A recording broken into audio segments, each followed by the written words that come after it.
say full transparency. This is work that I enjoy. This is something that I don't usually get to do because I work in different areas, and my husband and children were nice enough to drive up to this morning from New York City. They're in New Hampshire somewhere, so that I could have some fun and do something that's somewhat of a hobby, which is fashion. So thank you so much for inviting me, and I'm really honored to be here, and I've enjoyed the papers I've heard thus far. In terms of my PowerPoint, I'm pretty, I'm at the beginner's level, so I kept it to 3 slides. I think my daughters would be proud of my 3 slides. So don't expect too much, although it's a presentation that actually would benefit from many more slides, but use your imagination and do some homework on your own after. I'm also giving a traditional read from the computer screen paper, given that this is not something I teach and it's new, so just bear with me, but I will look up at the audience from time to time. All right, and I will time myself as well.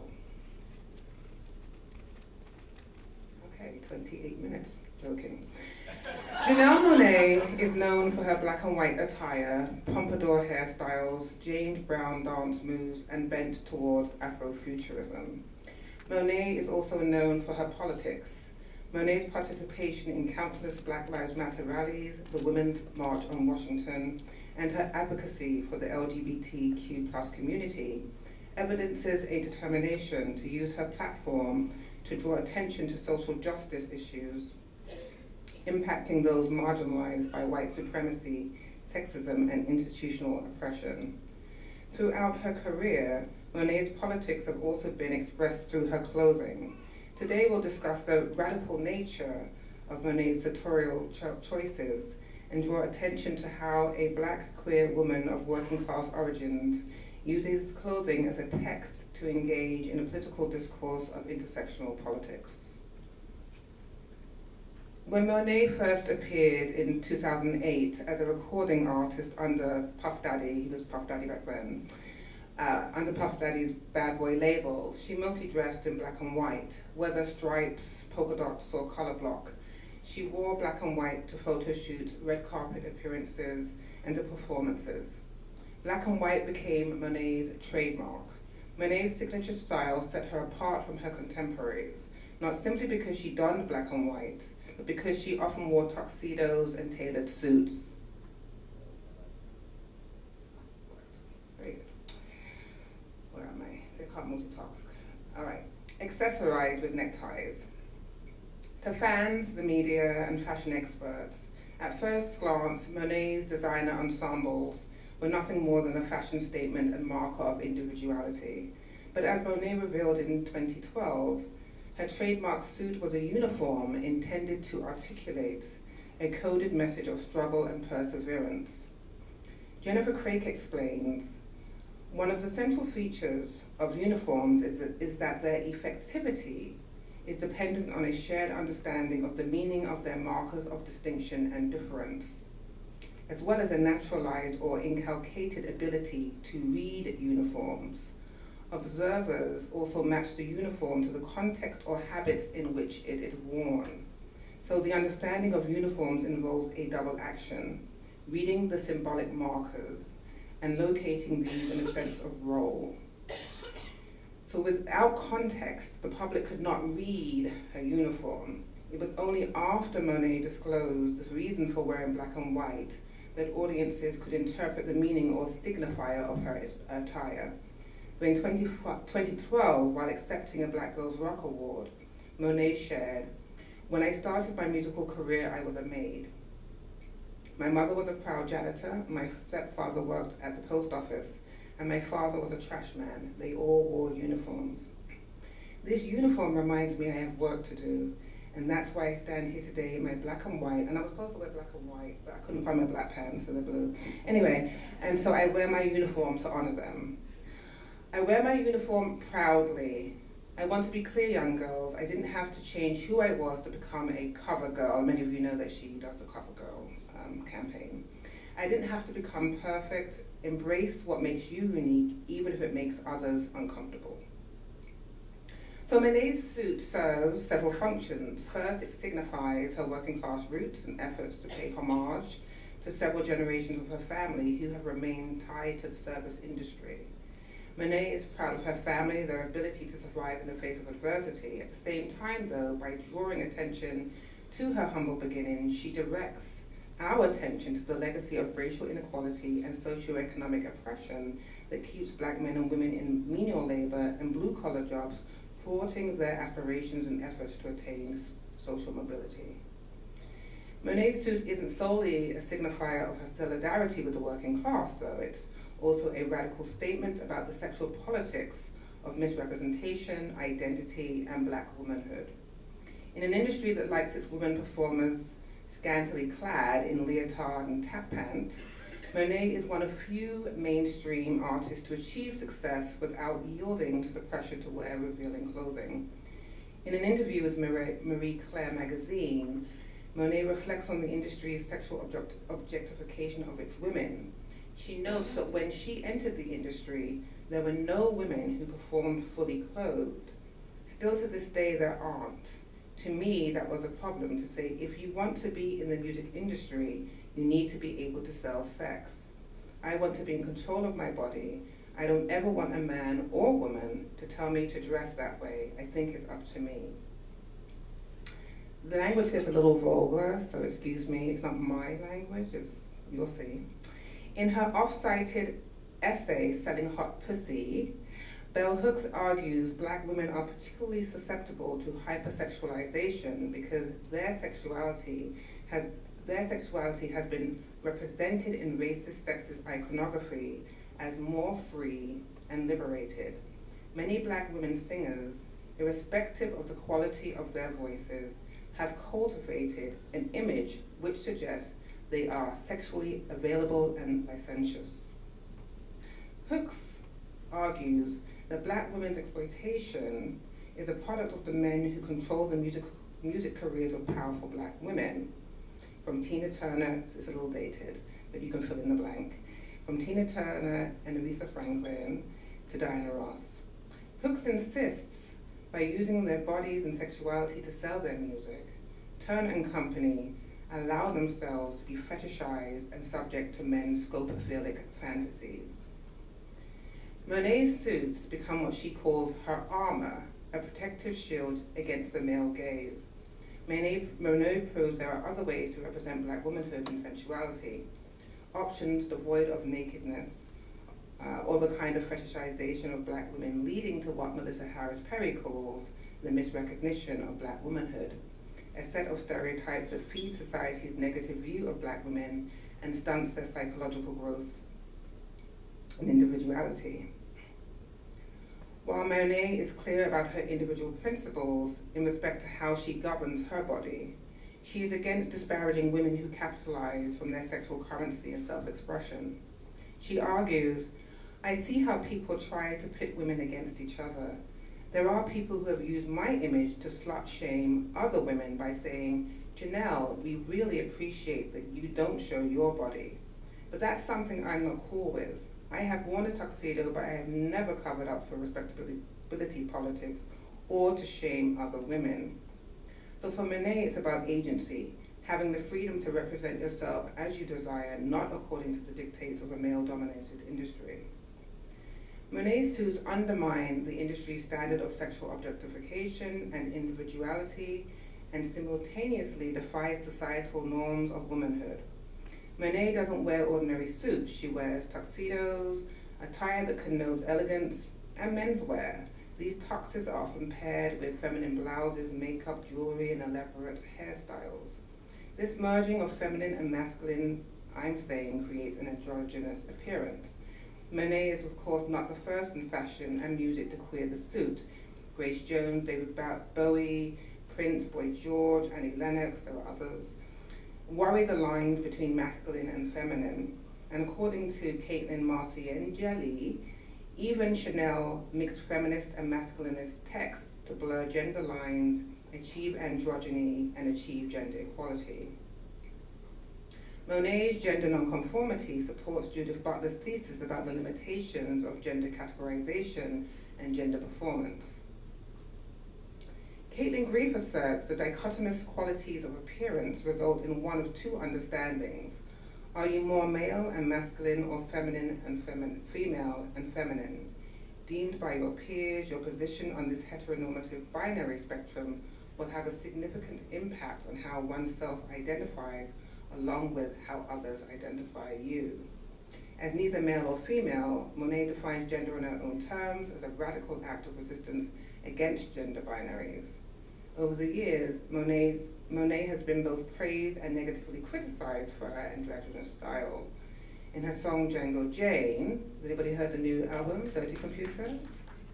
I saw her Afro Punk, which was amazing, maybe you were there. Anyway, in her song Django Jane, for example, the line, "Remember when they used to say I look too mannish," addresses the backlash she's experienced from wearing suits. Monet also had a public spat exchange with a fan on social media who expressed his impatience with her suits, which in his view compromised her sexuality. In a Twitter post he wrote, try my American accent, but it's not too good, but, "Girl, stop being so soulful," I don't think it's working, I'll stick to mine. "Girl, stop being so soulful and be sexy. Tired of those dumb-ass suits you find so damn, tired of those dumb-ass suits you fine, but you too damn soulful, man." That was still in my British accent. So not only does this comment evidence the effect to police black womanhood, it also speaks to the uneasiness brought about by her androgyny. The fan attempts to force Monet to abandon her suit, and he directs her to dress in a fashion more aligned with his subjective definition of femininity and sexuality, thus subjecting her to his male gaze. Monet's retort was simple: "Sit down, I'm not for male consumption."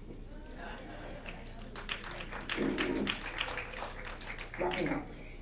While this fan fails to appreciate Monet's sartorial preferences, others recognize her sexual sensibility as an aspect of her persona that's always been present, both in her lyrics and her clothing.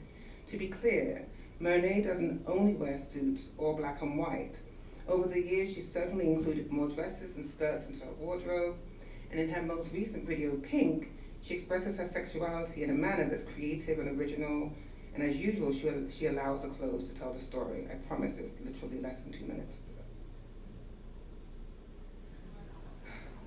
In 2018, Monet debuted her pussy pants. I hate that word. Chap-like pink pants designed by Dutch designer Joran Lantic. These pants, reminiscent of Georgia O'Keeffe's vulva-like paintings, amused many who dismissed them as another gimmick. But if we read the pants in tandem with the recent public discourse on the attack on women, the pants become a signifier of a deeper message. Monet's pants appear 1 year after a sea of women with pink pussy hats marched to Washington, New York, and around the world to express outrage over your president's infamous grab them by the pussy comments, to condemn legislation that threatened women. Don't beat me up. He said it. Give my time. I'm going to lose my time. To condemn legislation that threatens women's reproductive rights, the sexual assault on women, women's inequality, immigration reform, and police brutality. That's why they went to the march. So Monet attended the march surrounded by black mothers of the movement, black women who lost children to police brutality. I have to kind of move on. A year later, Monet tapped into her own pussy power with a song and video celebrating the power of black women. So Pink, look at it on your own time. So this video is about a celebration of women as bringers of life, as sexual beings across genders, as sisters and comrades. Once again, she problematizes gender and sex, this time forcing a reconsideration of sex by biological definition. In interviews, Monet says the pants vocalize that she's not a sex essentialist, saying, "There are some women in the video that do not have on the pants because I don't believe that all women need to possess a vagina to be a woman." The diverse representation of women in the Pink video wearing and not wearing her vagina pants, cleaned it up at the end, and the scenes of same-sex desire make a radical statement about black womanhood that's largely absent in the entertainment industry. Bell Hooks asserts when black women relate to our bodies, our sexuality, in ways that place erotic recognition, desire, pleasure, and fulfillment at the center of our efforts to create radical Black female subjectivity, we can make new and different representations of ourselves as sexual subjects. To do so, we must be willing to transgress traditional boundaries. Finishing. Indeed, Monet's video and vagina pants break boundaries. In one scene, a woman's head appears between Monet's vulva-patterned loins. The woman looks seductively at the camera while stroking the sides of Monet's vagina pants. During this act, Monet rubs the woman's face deep between her legs. The provocative nature of the video compelled fans to make an effort to finally read Monet's clothing as a statement, but this time as a statement of her lesbianism. Monet did not shy away from the rumors, and in interviews confirmed her romantic interest in women, but clarified her sexual identity as pansexual. Several months later, when she attended a BET award show, she wore a skirt, I wish I had the image, emblazoned with the colors of the pride flag as an overt marker of her membership and allegiance to the LGBTQ+ community. Alison Laurie argues, clothes mark the point at which the inner and outer vision meet. Clothing is the outer expression of an inner identity, an imaginative vision transformed into tangible form for others and ourselves to see. Dress enables people to identify themselves socially, sexually, morally, aesthetically, to be recognized or misrecognized. And through her clothing, Monet has been consistent in her endeavor to represent the marginal and to give them visibility. And at the same time, she's used clothing to tell a story about her views on the working class, rigid definitions of Black womanhood, and Black women's sexuality. Ultimately, her clothing makes a bold statement about her identity as a Black queer woman in America who is, in her words, a free-ass motherfucker. Thank you.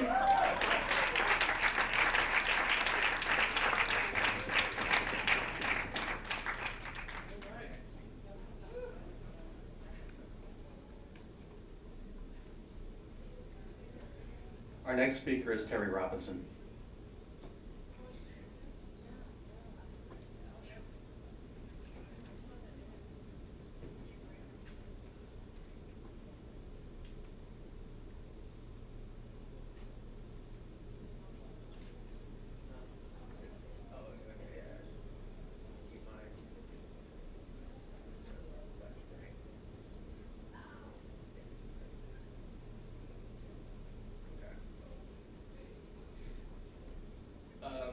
It's 2:45, right? It was past 3 something, right? Okay, so it's the afternoon.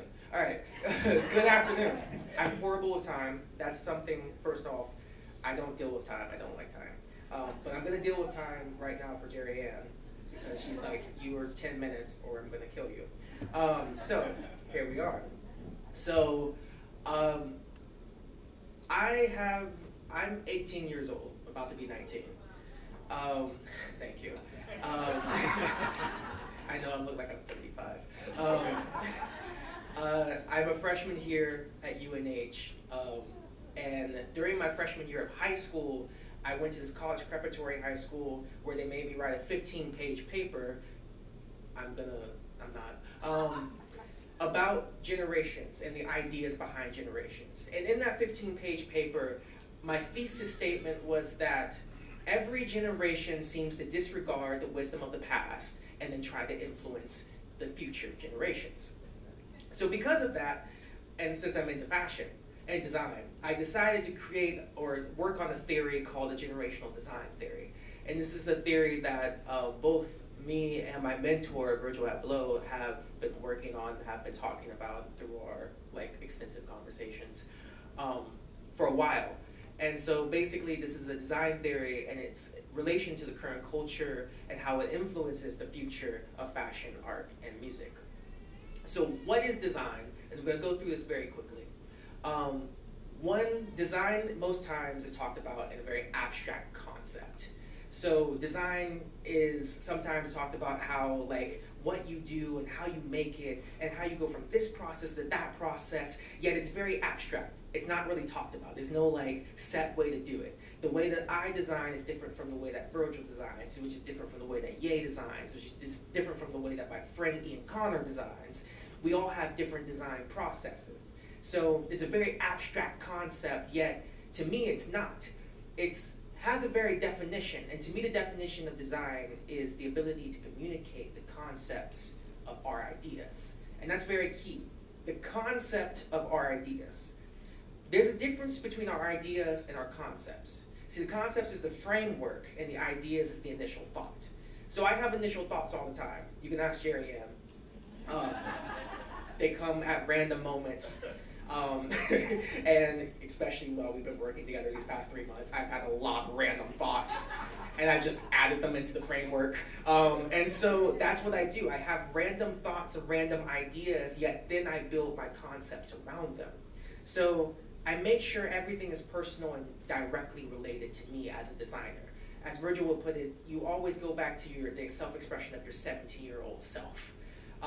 And since that was like last year for me, that's pretty easy. So we talk about things being personal and directly related. I can talk about the show that's being put on, which I've creatively directed for the past 3-4 months. It's called 3018, and if you read the thing that's in the program, you'll see that it has something about black aliens in there. And that is because I am obsessed with aliens, and I love the future. So I decided to combine my aesthetic of futurism with black heritage and African heritage and create the idea of 1,000 years from now, black aliens come back and they're here to kick our ass. So because of that, we're personally and directly related to everything that I design is directly related to me. Yet it's very influenced by the social commentary of the world, right? You know, through a lot of my interviews, I talk about the idea of black excellence, and that's something that I first heard with Jay-Z. He was talking about, all right, you gotta learn black excellence, you know, not only am I a rapper, I also buy art, but not only do I buy art, I start companies, and I invest in bees, and I buy real estate, and I flip the real estate, and that's the idea of black excellence, being multifaceted. You don't have one discipline. We're not allowed to have one discipline. My grandmother always said, you have to work twice as hard as them to get half of what they got. And if you look at my mother, who's a shining example of that, she works more than I could say for most of the people at the university, no knock to anyone that's here. But she puts in 60 to 70 hour work weeks. I've learned to put in 60 to 70 hour work weeks. And I'm working twice as hard as many of the people who just walk into a building and get the design internship. Yet I've been passed over for them. And so this idea of opposition versus compromise, being opposed to certain things that you don't want to do, yet you have to compromise your morals and your ethics or your social values to actually get ahead and to actually do the things that you want to do. And that's very much into the fashion industry and the idea that stops a lot of people, because sometimes we don't want to sacrifice our values and what we stand for, or we're not willing to change them. And sometimes, and Fahomu and I talked about this yesterday, we talked about the idea of having opposing views, and when you have a certain concept, that if you get 5 different perspectives and 2 of them are opposing, it builds your concepts and it builds your ideas. And this idea of talking about to the purist or the tourist, this is another thing that I really hone on to. There's a pure aesthetic within fashion. There's people who are really about fashion. They spend absorbent amount of times, like me, thinking about colors. And I would spend 3 to 4 hours, like this presentation, as you see it's gradient, I spent 3 to 4 hours just on that, getting the right colors and knowing, I know the numbers by heart, it's really bad. And so I spent 3-4 hours working on just the aesthetic of the presentation so that you could understand how pure design and fashion is for me. Because I don't just design clothes, I design the whole world. And to me, that's being a purist versus the person who just walks into Gucci and says, that's a nice coat, then walks back out, doesn't buy it. So there's this thing that I always learned about, was taught about, was the cultural design language. That it challenges a demographic above ours, but not necessarily the one below. So if you heard my bio, it says that House of Testament designs concepts and ideas that directly affect our demographic. And when I say our, I mean my demographic of African American 18 to 35-year-olds, I guess that's or 25-year-olds, I don't know what the thing is. And the idea behind me honing in on that demographic to understand who we are or understand what we are, but it doesn't necessarily affect the one that's above or the one that's below us. So it creates this idea of patience and virtue and being a part of a culture that you don't usually get.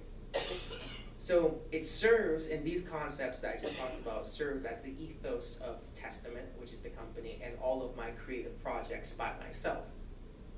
And I apply this design language into fashion, which I design clothes, obviously. Art, which I'm currently getting into painting, sculpting, and photography. I've been in photography for like 2 years. Film, I'm currently working on 2 screenplays with a deal that I signed with a production company to produce both of those movies. And music, which I am a music producer, and I've worked with Def Jam, Good Music, and a host of other, including Candyland from Janelle Monáe. And I apply all of these ethos to every single creative project that I am coming on board to or asked to come do.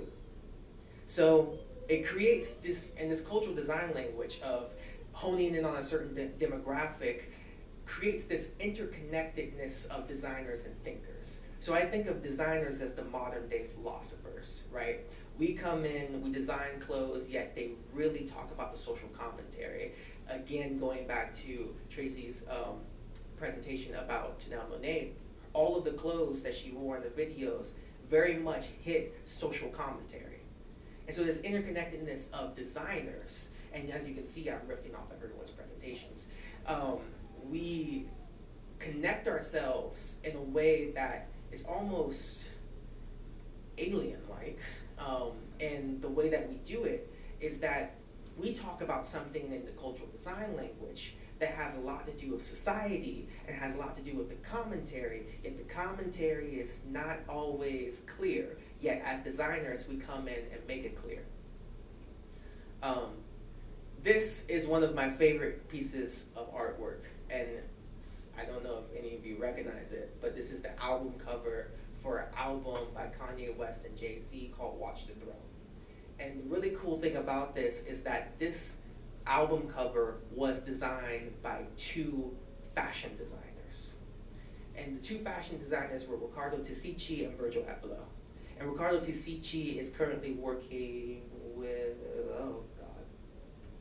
Riccardo Tisici works in fashion. Oh no, he just took over Burberry, sorry. Riccardo Tisici just took over Burberry, and he's currently the creative director for Burberry.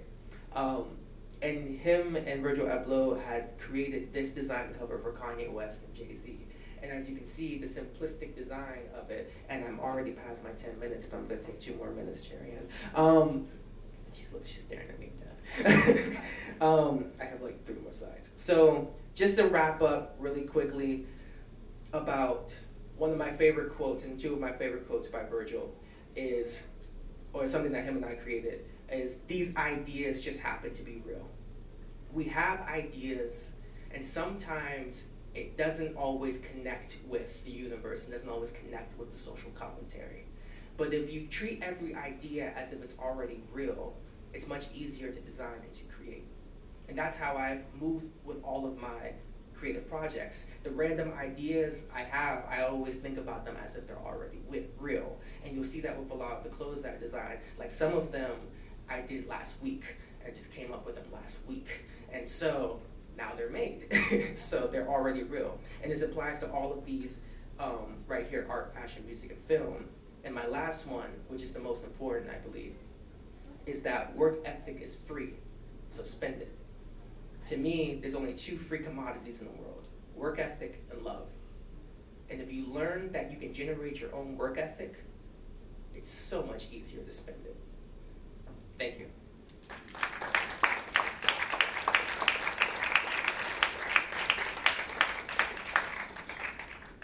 Our final speaker will be Ohamo Peko. Good afternoon, everyone. So like many of my projects, it operates on a couple of different registers. the visual as well as the textual. So I'm going to share with you some excerpts from a paper that I wrote. At the same time, visual essay will run without commentary. So the images that you'll see, or the paper that I'm reading is not necessarily captions for the images. The images will kind of speak for themselves and the text will speak for itself.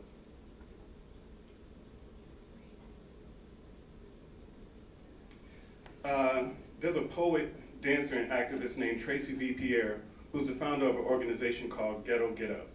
And for the last few years, she's been circulating a petition which proposes that young black women use their influence over their male counterparts and demand that they pull their pants up. Her campaign is provocatively titled, "Don't Ask Me Out If Your Ass Is Out." This campaign essentially implies that young black men who wear their pants sagging inherently have low standards, and that the women who fail to demand that they pull their pants up or wear their pants appropriately are complicit with these lowered standards. Pierre, who organizes events at schools, churches, and cultural centers promoting her message, is but one in a symphony of disdain around the fashion trend of sagging. Sagging, or sagging, is a trend of wearing your pants so low on your hips as to reveal your underwear. In some cases, this could manifest as a multi-layered totem of underwear, basketball shorts, and jeans. Sagging is extremely controversial, both within and outside of the black community. In addition to the objections to the look of the style, there's also a great controversy around its origins, its perceived implications, as well as its persistence as a popular fashion choice amongst young black men. Despite her efforts to be uplifting, Pierre, like many of the critics of the style, in fact do the opposite. Historically, skewed perceptions like those of Pierre and her critics have served to justify the enslavement, lynching, and even today, the extraneous policing of black males. I argue that criticisms of sagging reiterate pervasive and negative stereotypes of black masculinity, which seek to punish black men's bodies as offensive. It also contributes a politics of deviancy to a politics of respectability and narrows the possibilities of self-elaboration for black men. It is false, unfair, and short-sighted to attribute fashion trends such as sagging to being evidence of some inherent problematic nature of black males.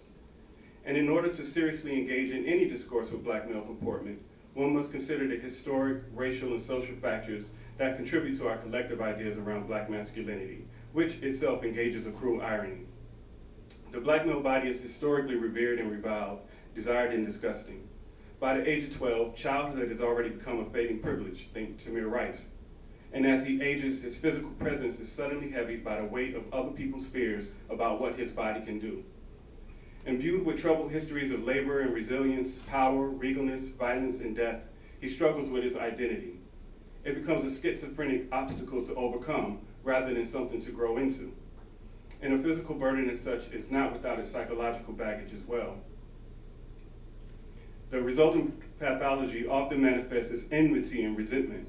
And like this body which becomes impossible to mask, so too is the nihilism and despair often experienced by black males.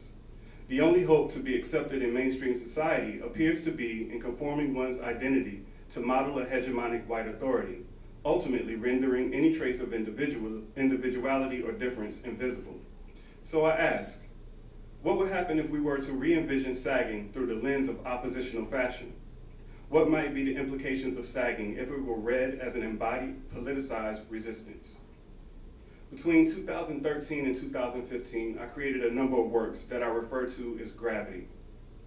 Thematically, gravity is a double entendre, referring of course to the physical concept of gravity, which, contrary to popular belief, is not a pull, but a push. Gravity is actually a pressure that forces matter together. On the other hand, gravity also refers to the seriousness or importance, something of a grave nature. This too can be understood in terms of its relationship to a conceptual ground or grounding, or the fundamental root of a cause or issue. In other words, the grave and desperate language with which we recognize and discuss black masculinity and black male behavior is like the force of gravity, pushing down on black men, restricting their movement, and tethering them to negative ideas of themselves. In order to defy this gravity, we must redefine the way we read black male bodies, which includes how it is fashioned. And in this work, sagging becomes an allegory to talk about this idea of gravity and the state of black masculinity, fashion, self-expression, and respectability. The controversies surrounding sagging contribute to the weight or gravity And it is my thought that by exploring the motivations behind the trend, we might form new vocabularies for discourse around Black masculinity, the Black body, as well as contemporary and historic conflicts of race, representation, resistance, and fashion. Sagging resists what is deemed respectable and socially acceptable. And because what is socially acceptable often equates to the elimination of Blackness, it is disruptive and offensive because it is meant to be. In Adorned in Dreams, Elizabeth Wilson argued that fashion has long served as a site for embodied resistance to the status quo. In the 19th century, as class stratifications broadened, fashion became a way for one to either identify with or distinguish themselves from society. She defines oppositional fashion as an aim to express the dissent or distinctive ideas of a group, or views hostile to the conformist majority. According to Wilson, European dandyism is one of the first iterations of oppositional fashion. Dandyism, she asserts, emerged as a site for men to resist the social trappings of the aristocracy. The dandy style was flamboyant, narcissistic, boastful, and deliberately offensive. Wilson argues that similarly, Black fashion aesthetics sought to express dissent amongst an oppressed population. With earlier fashion trends such as the zoot suit, once again, there was a measure of rebellion against the dominant trends, but also an aspirational edge, as an attempt to acquire some sort of joy and glamour, which was a bold contrast to the utilitarian style worn by working class Black men in the 20s and 30s. According to Wilson, countercultural dressing is usually most distinctive when it expresses hedonism and rebellion simultaneously. I'm going to skip a little bit in the interest of time. But oppositional fashion is evident amongst the hip-hop generation from its onset. From the flamboyant style of the late 70s and early 80s to the tight leather pants and shell-toe Adidas made popular by groups like Run DMC and Kool Moe Dee, by the 90s, these styles were replaced by pimped-out suits and flashy costumes worn by the likes of Big Daddy Kane and MC Hammer. And by the middle of the decade, these styles have become campy and cartoonish. In fact, Ivory Tolson, who's a scholar, talks about his own experience with sagging as a teen in an article from 2010, and he states that drug dealers were the most popular people at my public school in the 80s, and your attire easily made you a mark. We all know that nerds are known for wearing their pants high, even above the waist. So the counter of that will be to wear your pants as low as you can. By the mid-1990s, large, oversized jeans and sports jerseys made up the look of hip-hop. And these absurdly baggy styles were viewed with contention by scores of older folks. But the bright, flamboyant colors, accentuated with African medallions and geometric hairstyles, were as much an affirmation of hip-hop and youthful Black pride as it was a dismissal of the conservative conventions of everyday fashion. And this convention, I argue, appears to have evolved, albeit with a bit more defined and confrontational edge in the contemporary fashion trend of sagging. In 2013, around the time that I began exploring this theme, President Barack Obama had announced the My Brother's Keeper initiative. This program was designed to empower nonprofit and private sector organizations with the tools and resources they needed to help reform and uplift young Black men through training programs, education, rehabilitation, and even elocution. Some programs such as Alex Ellis's Tied to Greatness organization asserted that learning to tie a tie is a fundamental skill all men need in order to be successful. Ellis says, I tell young men all across the country, you don't need a tie hanging on the corner. You don't need a tie in prison.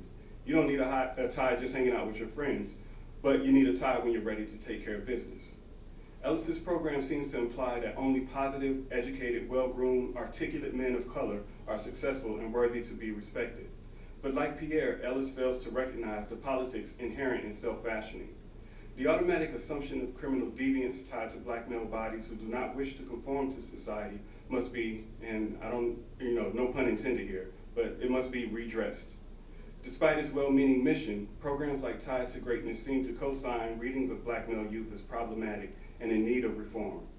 Rather than engaging with these youth and hearing them express their concerns, doubts, challenges, or frustrations and desires, these programs seek to rehabilitate them into an image deemed acceptable by society. Now, I don't mean to suggest that every young man who's on the corner with his pants sagging will be able to argue some political manifesto as to why they're wearing this style. I mean, in fact, if you ask any young man why he's doing it, he's most likely to say it's just a style, it's cool. But I argue that what makes sagging cool and attractive to young men is not simply fashion or peer pressure, but the inherent rebellious nature of it.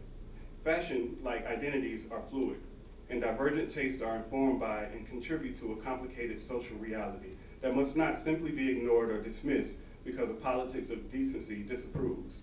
Our society has historically imposed specific ideals on black bodies, ideals which are political and otherwise restrictive, particularly to non-white male bodies. Ideas which have also historically served to eradicate black men's liberties and even their lives. Sagging for many young men becomes a way of demanding visibility, to force recognition in a society that is invested in their erasure. A young man sagging his pants does not automatically equate to his exhibiting a lower self-image, nor does it mean he is inherently criminal, sexually deviant, or doomed to be a non-productive member of society. Understanding fashion and the politics associated with groups who are attracted to certain styles and trends can help us learn new and more productive ways of engaging with things that may at first appear foreign or confusing, and even disruptive. Thank you.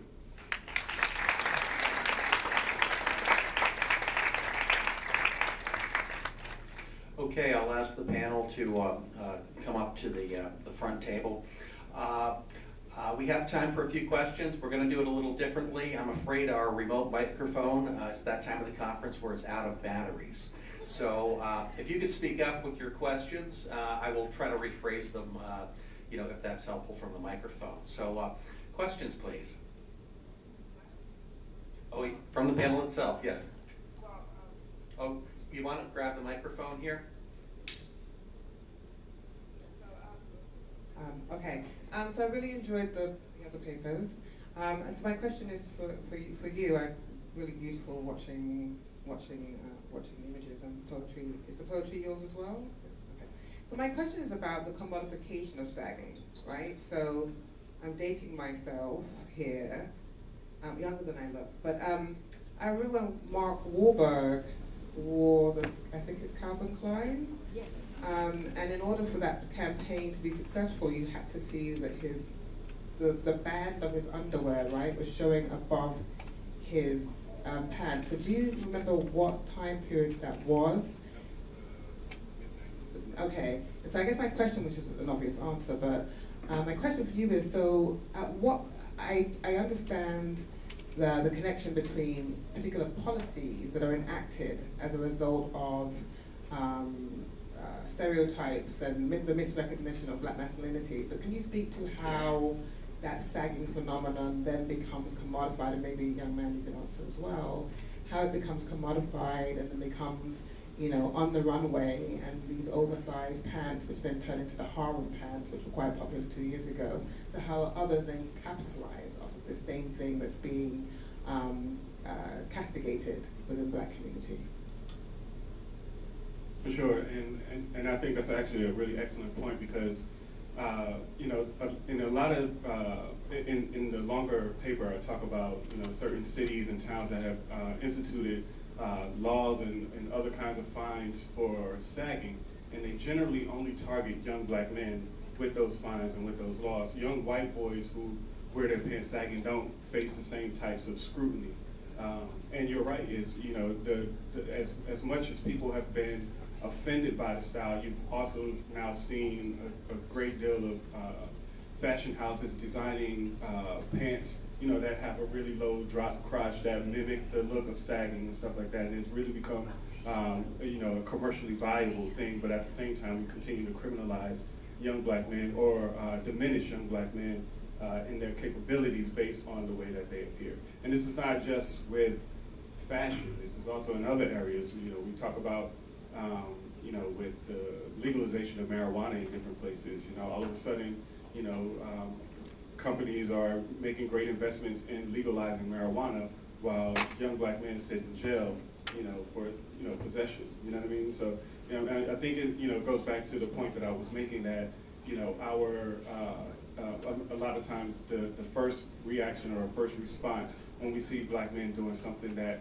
is confrontational or, does not conform to society's idea of how they should appear, we begin to immediately begin to criminalize their behavior or problematize their behavior.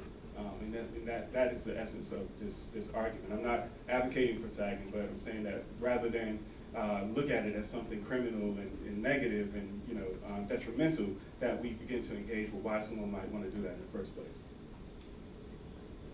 Okay, other questions? Yes. I've got a question also about sagging, because I'm challenged with it, even having done a presentation myself that talked about certain countercultural aesthetics, but is all countercultural aesthetic expression even good for us? Never mind someone else, is it good for us? Or does it come out of a space? My understanding is that it's an imitation of jailwear, not being able to have belts and then et cetera, et cetera. So is that expression something that even for those young men themselves, a great way to go in terms of what they're emulating? And that, again, you know, the assertion that sagging emerges from prison culture reiterates an idea of some inherent criminal aesthetic or behavior within black male culture, right? So our first, that's completely inaccurate. Yeah, I mean, it's just a part of a narrative that, you know, goes into the ways in which the world perceives black men. You know, on one hand, people have said that it has something to do with jail. On another hand, it says it's about an invitation to sexuality, which both, you know, invokes homophobia. You know, so I think those kinds of assertions are really dangerous and problematic. In fact, I was talking to Dr. Outlaw, and he was telling me when he was a young man in the 50s and 60s that they used to, you know, not wear belts so that their pants could sag a little bit. You know what I mean? And so, you know, this is something that has been around for a long time. I don't think it has anything to do with any negative behavior. I believe it's read as negative because it appears on black men's bodies. And I'm not advocating for it. I'm not saying that it's right for young black men to do that because, of course, there are stereotypes that are attached to that, which, you know, in the images that you see, one of the things that is a part of the commentary is the tension that is inherent in that. You know, like on one hand, these young men are trying to express themselves in some kind of way. They're being defiant, they're being rebellious, but in that rebellion and in that defiance, they're also being tied to negative readings of their bodies, right? So it's problematic, it's complex. It's not something as simple as, oh, they got their pants sagging, something must be wrong with them. And not to be argumentative, but I just want to say this, that I think we're making an assumption that because it's a black male expression, that is the reason it's being presented. I think there are a lot of black creative expression that's being perceived for its opulence, for its fabulousness, but just, I'm keeping real, to see a brother walking on the street like this because his pants are here and he can't even walk properly, to me, you know, I just don't really understand how that is an expression of creativity, or that someone outside the culture is looking at that as criminalized behavior versus it looking like something that emulates criminalized behavior. See, you just hit on my feeling about it, because I don't dislike sagging, I don't like sagging. I am curious about it because it is restrictive. Like you said, you can't move. And how does that make you feel good? I would counter that when you see women in beautiful high heels who are quite restricted. Oh, yeah. And so it is in and of itself simply an expression of what some women believe they should wear, footwear, including myself. But it probably looks pretty ridiculous as I stand there and talk about women's empowerment. And yet I could make it to my car if I had to in less than 10 minutes. Question from Kirk Maynard in the back. So I have a quick question about maybe like the political ramifications. Because I'm a very political person. I think about how some things might, like I'm always thinking about how I could advance, whether it's a policy or whether it's something that I believe in. And of course, we know about like Martin Luther King Jr., John Lewis. They had to dress in a certain way to advance their cause, even if they felt that it wasn't, even if they felt that maybe they didn't need to, like dress in a certain way for, you know, them to have to get the rights that they wanted to, they still did it because once the cameras were on, the entire world was watching them and they wanted to present themselves in a certain way. And so I was just, because like I was saying, it's a conflict for me, myself, just thinking about the idea of sagging and how I think about it. And so the question I want to ask the panel is, how should we look at sagging in terms of the political act? Because in and of itself, it's a very radical act in the fact that hard for other people to understand that that's a fashion statement. And not only that it's a fashion statement, but that black men should not be, they should not be stereotyped based on what they wear, right? It's a very hard thing because we all have our own biases. And so how do you navigate the politics of basically leaving room for the acceptance of the humanity of a black person who does sag, and maybe the political ramifications if we do try to push the conversations in a way that we're trying to make it more accepted. It's very hard. I'm trying to say, I'm trying to think about the political ramifications of what's happening there, not just outside. Even if you remove white people from the conversation, but just inside the black community itself. How do you wrestle with those political ramifications of how we view ourselves in the public sphere and how we advance certain policies that we believe in, when we all know that we all have biases and we all stereotype people based on those biases, and we have to push policy despite those biases? How do we navigate that political atmosphere?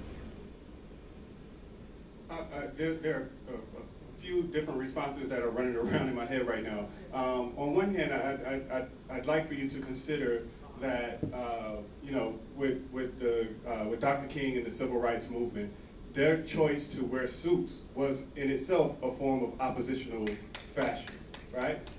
Because that wasn't the typical dress of black people at the time. And so in opposition to the way that they were supposed to appear, they put on these suits, right? But at the same time, you had the Black Panther Party, or years later, you have the Black Panther Party emerge, and they introduced their own form of oppositional fashion in opposition to the Civil Rights Movement, right? So they began to dress more in a street style with their leather and their gloves and their berets and their sunglasses, because they felt that what the Civil Rights Movement had done, the clergy figures had done, was a kind of moral conservatism. And a lot of the young people rejected that. They didn't want that, so they wanted to look edgier. They wanted to be more confrontational.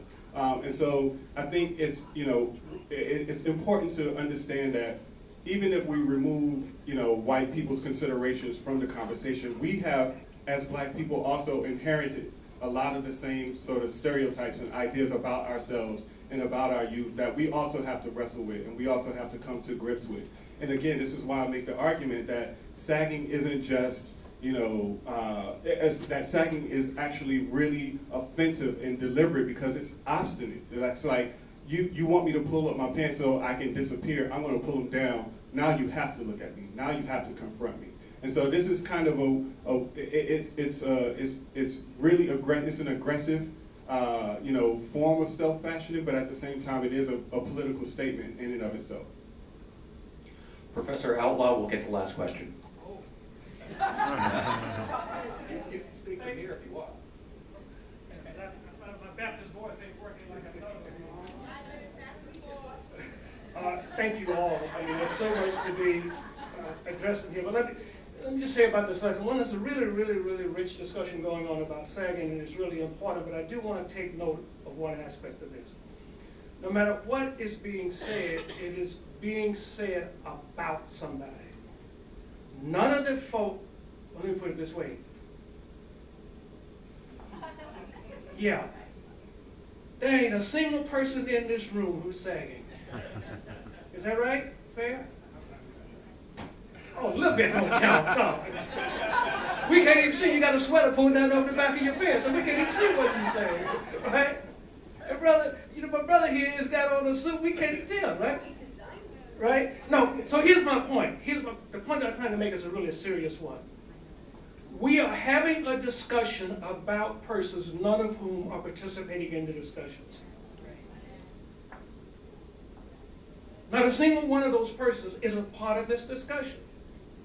So at some level, Dorothy expressed early on in her presentation a worry about it. Gets expressed about can they run if they need to, but there's a deeper problem that you pointed out is if you ask them, do they have the sophisticated understanding you attribute to their behavior, but they might not have as a consciousness of that sophistication. Should we worry about that then? Because there are implications for their lives. No matter which interpretation we put on it, there is still the question of their self-understanding about their behavior, the implications, and what that means for the possibilities of their very lives. We have to worry about that. No matter which way we run the interpretation, there's still the question, how do they understand themselves? And that's where a lot of us feel deeply worried. I'm willing to go with the interpretation, but as a father of 3 sons, I need to know whether they have something approaching that sophisticated understanding such that they can fight off the interpretation coming from any given direction, because they can begin to be in charge of the agency of their lives. And if it's only a fashion uptake and they don't have that sophistication, then they're exposed. Deeply exposed.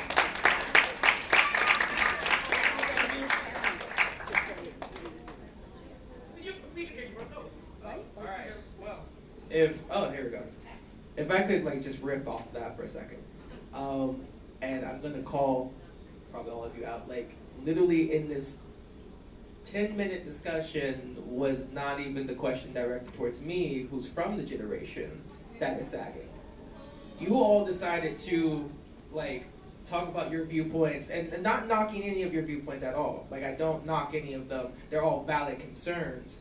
But not once was the question asked to the person who's actually a part of the generation.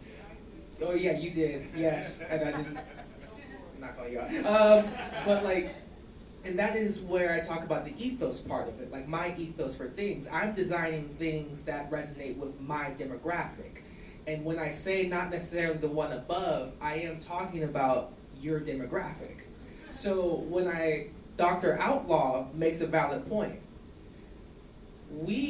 I'm talking from my demographic of the 18-year-old who is in the streets with the sagging pants, in the Timbs on. That is a very purposeful cultural idea. It is purposeful. If you don't, we can't very much explain why it's purposeful, but we know that it's purposeful.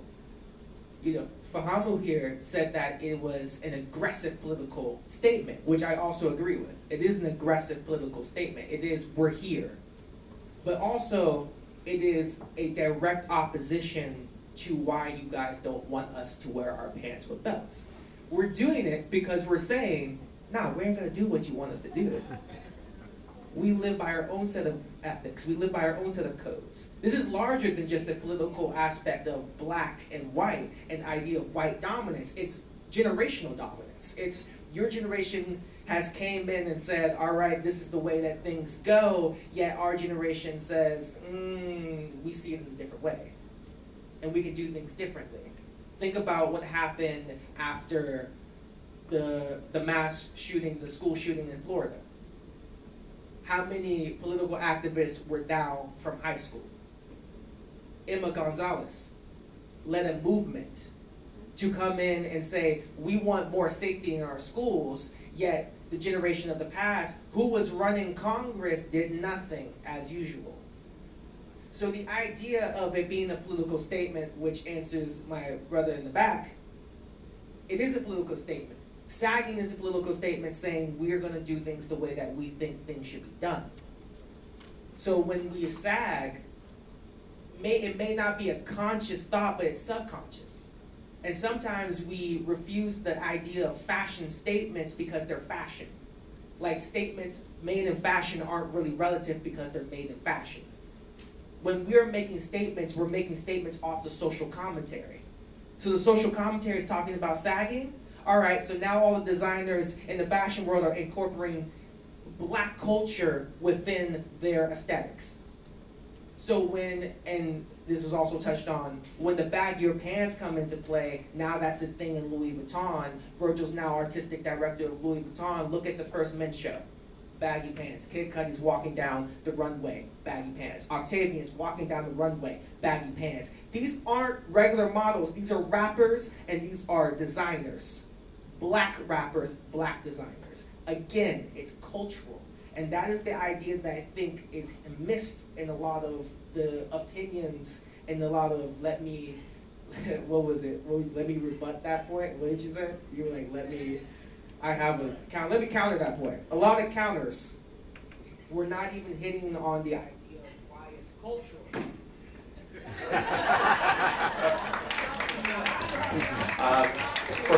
Perhaps that aside, that's a good sign that should be the last word.